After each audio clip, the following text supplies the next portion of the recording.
নমস্কার, সুপ্রভাত। এক ফোনে বাংলায় আপনাদের স্বাগত। আপনাদের সঙ্গে রয়েছে আমি জুনেলা। বিজেপির জন্য দরজা খোলা, বিজেপির নেতারা যোগাযোগ রাখছেন, আর এমনই দাবি অভিষেক বন্দ্যোপাধ্যায়ের। যোগাযোগ করলে দলে নেওয়ার কথা ভাববে তৃণমূল। সাংবাদিকদের সঙ্গে আলাপচারিতায় দাবি অভিষেকের।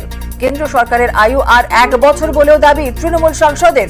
যত দিন যাবে বিরোধীদের শক্তিশালী হওয়ার দাবি অভিষেকের। বাংলাকে বঞ্চনা করায় ধরাশায়ী বিজেপি, দাবি অভিষেকের।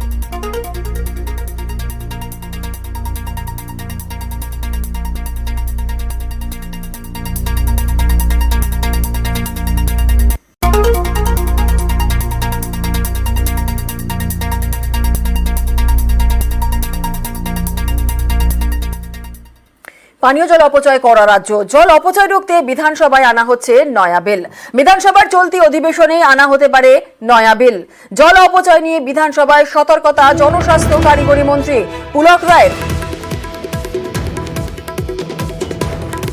অনেক জায়গায় জল অপচয় হচ্ছে।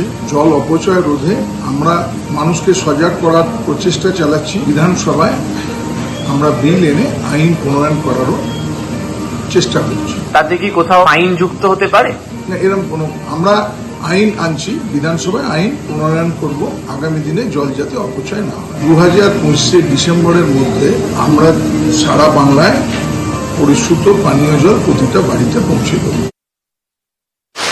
আমি ব্যক্তিগতভাবে জানি ট্যাপ ওয়াটার থেকে যেভাবে জল নষ্ট হয়, অনেকে এই পানীয় জলকে যেভাবে বাড়ির কাজে ব্যবহার করা হয়, এগুলো সঠিক নয়।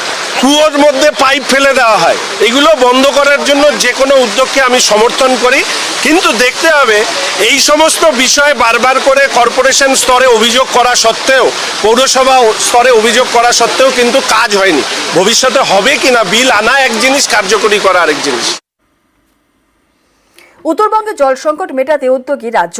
ডাবগ্রাম ফুলবাড়ি এলাকায় তৈরি হচ্ছে 5টি জল প্রকল্প। বরাদ্দ হয়েছে 52 কোটি 35